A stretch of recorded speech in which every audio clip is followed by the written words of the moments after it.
Welcome to my new blog. તો આજે હું તમને રવા મેંગો કેકની રેસીપી આપવાની છું. તો મેં અહીંયા આગળ 2 કપ રવો લઈ લીધો છે, જેને મિક્સરમાં હું ચર્ન કરી લઈશ. 1.5 કપ કેરીનો રસ લઈ લીધો છે.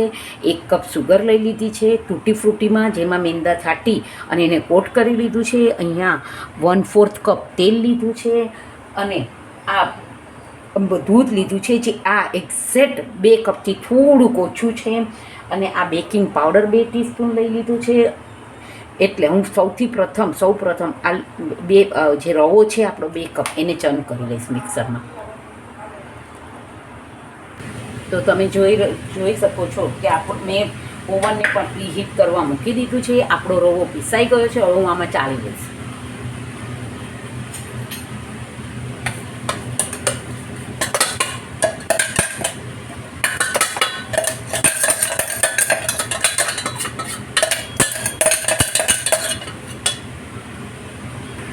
હવે આપણો આ રવો ચડાઈ ગયો છે. હવે આમાં હું જે આપણે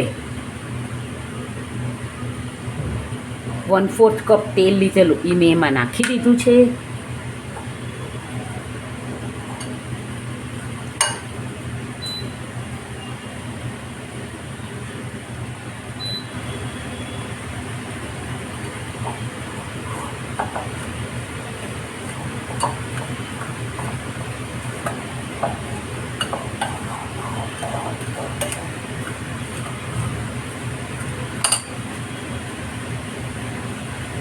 પછી આપણે આમાં મેંગો પલ્પ નાખી દઈશું.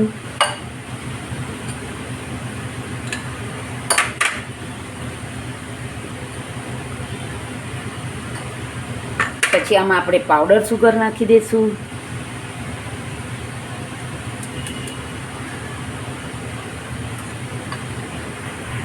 આ મેં 2 કપ જેટલું દૂધ લીધેલું. આમાં જરૂર મુજબનું દૂધ નાખીશ, કારણ કે હું આને રેસ્ટ કરવા આપીશ. એટલે આપણે રવો ઘણું બધું ડ્રાય થઈ જશે, એટલે માટે અત્યારે હવે હું આમાં થોડુંક દૂધ નાખીશ. એટલે હવે હું આને અડધો કલાક માટે રેસ્ટ આપીશ અને પછી એમાં બેકિંગ પાવડર નાખીશ અને આ જે તૂટી ફ્રૂટી છે એનાથી ગાર્નિશિંગ કરીશ. એટલે અડધો કલાક એને રેસ્ટ આપવા માટે મૂકી. તો તમે જોઈ શકો છો કે મેં આને તેલથી ગ્રીસ કરી લીધું છે અને એની ઉપર મેંદો છાંટી દીધો છે. સેમ આમાં પણ એવી જ રીતે મેં કર્યું છે. હવે અડધો કલાક આને રેસ્ટ આપીશ અને પછી આમાં કેક પ્રી હીટેડ ઓવનમાં 180 ડિગ્રી ઉપર એને 25થી 30 મિનિટ માટે એને થવા દઈશ. તો અડધો કલાક પછી હું કરું. તમે જોઈ શકો છો કે મેં આ કેકનું ટીન ગ્રીસ કરીને તૈયાર રાખ્યું છે અને અહીંયા આગળ આપણી કેક હવે મેં અડધો-પોણી કલાક માટે રહેવા દીધી છે. હવે હું આમાં બેકિંગ પાવડર નાખી દઈશ. આમાં આ 2 ટીસ્પૂન બેકિંગ પાવડર નાખી દઈશ. હવે આમાં હજી ઘણું જાડું લાગે છે, તો આમાં જરૂરિયાત મુજબ હું દૂધ નાખીશ.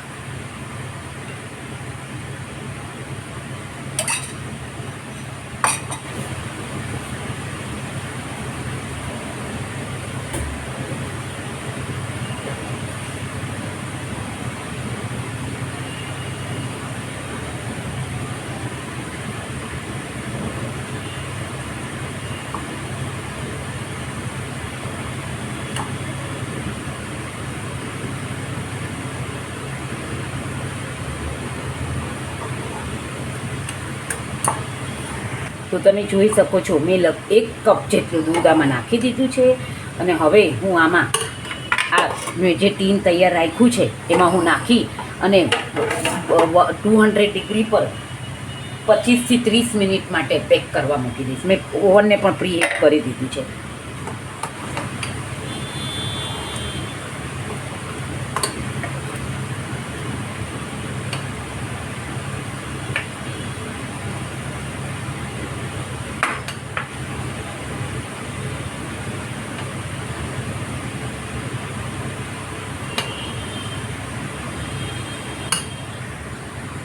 અને આ બધું મારા કપ તૈયાર થઈ ગયા છે. હવે હું આ ટીનને પણ મેં ગ્રીસ કરી લીધું છે, તો આ ટીનમાં હવે હું મૂકી દઈશ.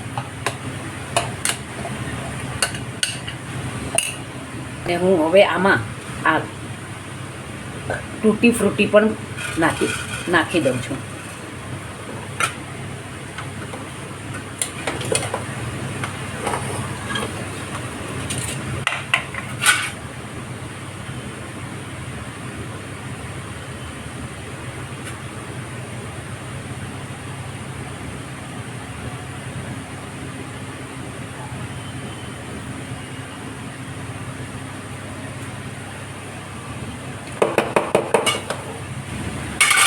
તો તમે જોઈ શકો છો કે આપણું આ તૈયાર થઈ ગયું છે. હવે એને 30 મિનિટ માટે પ્રી હીટ ઓવનમાં 200 ડિગ્રી પર થવા માટે મૂકી દઈશું. તો આપણું ઓવન પ્રી હીટ થઈ ગયું છે. હવે 25થી 30 મિનિટ માટે એને મૂકી દઉં છું. પછી તમને થઈ જશે, બેક થઈ જશે એટલે દેખાડીશ. તમે જોઈ શકો છો કે આપણી આ એકદમ સરસ કેક તૈયાર થઈ ગઈ છે. તમે ઘરે જરૂરથી ટ્રાય કરજો અને મારી ચેનલને નવી નવી રેસીપી જોવા માટે મારી ચેનલને લાઈક કરજો, શેર કરજો અને સબસ્ક્રાઈબ કરજો અને નોટિફિકેશન માટે બેલ આઇકોન દબાવજો. Thank you for watching my video. Like, share and subscribe. See you tomorrow.